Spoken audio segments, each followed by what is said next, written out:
What happens abroad? What happens here at home then? Well, Deeyah Khan is the director of something called JIHAD. It's a British story, a documentary about British Muslims who are former jihadis, featured in the Evening Standard. I've seen a preview of it and it's really, really interesting and will challenge a lot of preconceptions. Here's what some of the jihadis had to say. I just had so much hate in me. I wanted to kill or be killed. When you're fighting in the battlefield, you do what you have to do. You gotta shoot him, you gotta chop him, you gotta take his head off, do what you gotta do. You're in a battlefield. All you think about is, I need to go out and I need to fight.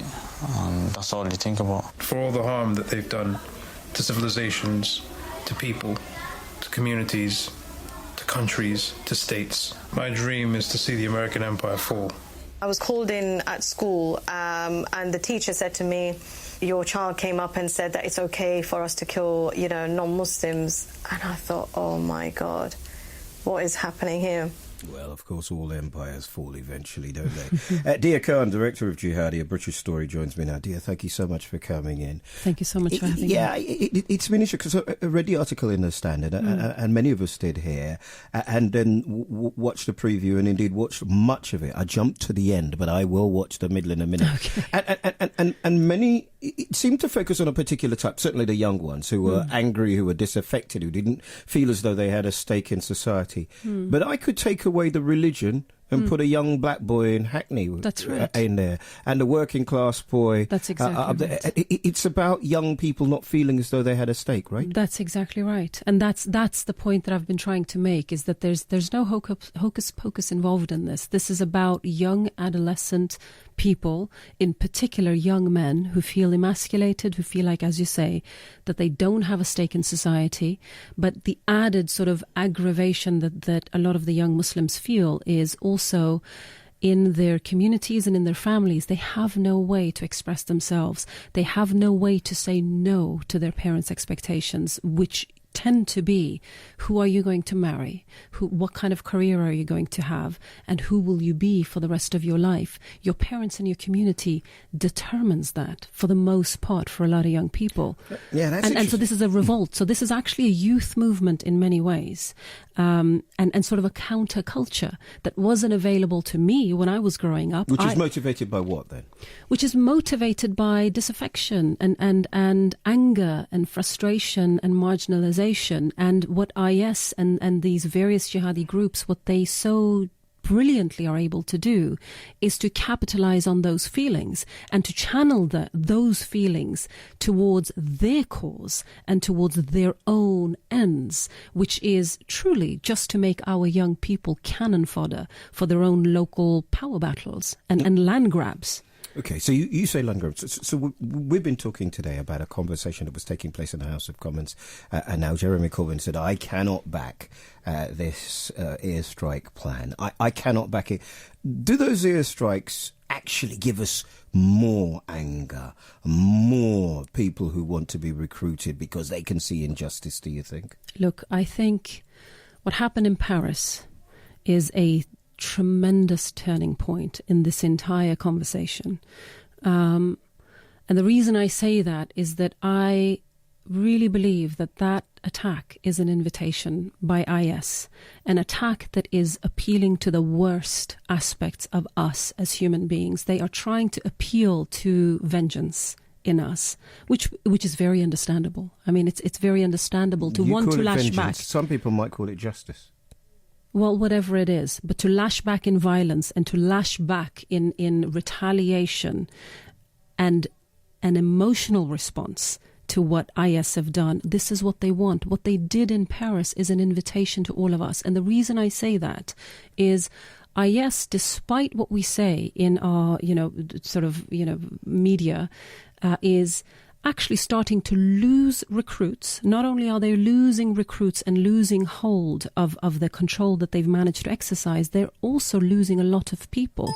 The entire refugee crisis is something that is a middle finger to IS. Despite what we might think, it's actually caused a lot of panic when it comes to IS. They released so much propaganda when this crisis started, saying, please come back. Why are you going to the lands of the infidels? They hate you. They discriminate against you. They are racist. So IS in its own way are in a bit of a crisis. Yeah, but you see, I get that. But what I'm really focused on here, on a London radio station, is why apparently it's so attractive to somebody here in London, who was brought up in London, who was educated in London, who has roots in London, so attractive for them to up sticks and go via Turkey to Syria. It's actually not that strange. It's for young men who feel like they are invisible, they are not seen, they are not heard. Today there is this movement that occupies this third space that says, we accept you, you can belong to us, you can be a part of us. It doesn't matter if you're white, brown, black. It is like a gang, but it's not just a gang that operates on criminality. What's genius about IS is that they also dress it up in the self-righteous religiosity that gives it this kind of glorious end of times, humongous story that you can't have in cults or you can't have in sort of standard gangs. So even after you die, they're the real glory begins when you die. Exactly. And the thing is, one of the things we have to be very, very aware of is the violence of IS. We have all proven that it is an effective tactic. So our young men who are disaffected and, as I say, who feel invisible or feel pathetic or feel disengaged for whatever reasons, look at this movement and see results. They see the most powerful men on the planet, whether it be Cameron or Obama or whoever, looking at them and paying attention to them. That's hugely powerful when you are powerless. Absolutely. You get quite close in your documentary, and they say some pretty, let's call them challenging things. Have you yourself become a target, do you think? Might you become? I have always been a target, and the reason I've always been a target is I'm a woman. I come from a Muslim background. I speak out for women's rights. I speak out for feminism, for human rights, and that is something that sits not particularly well with certain men, and particularly the type of men that I try to speak to in this film. So, so the making of this film was actually quite awkward and difficult for me, but necessary. What did you get out of it? Because you seem to me to have gone in with these are small-minded, whatever. Did you come out with a begrudging kind of respect for them? No, I didn't come out with a begrudging kind of respect for them, but I came out with a sense of hope. I went in with a complete sense of pessimism, quite honestly, but I'm walking out with tremendous hope, realizing that these people can change, and I also realizing that they want us to fear them, they want us to fear each other, they want us to hate them, and they want us to hate each other. And one of the biggest weapons that we have against them, the thing is, they're not really afraid of our bombs.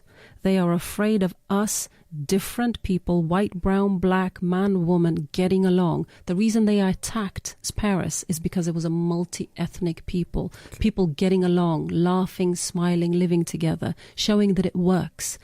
I'm sorry, I'm not willing to dance to IS's drum and living by this us and them. It is we, and we have to create not British values, but shared human values that we can all belong to. Tell everybody the name of your documentary, where they can see it. Jihad, a British Story, which will be shown at the South Bank Centre tomorrow afternoon. Deeyah, thank you very, very much.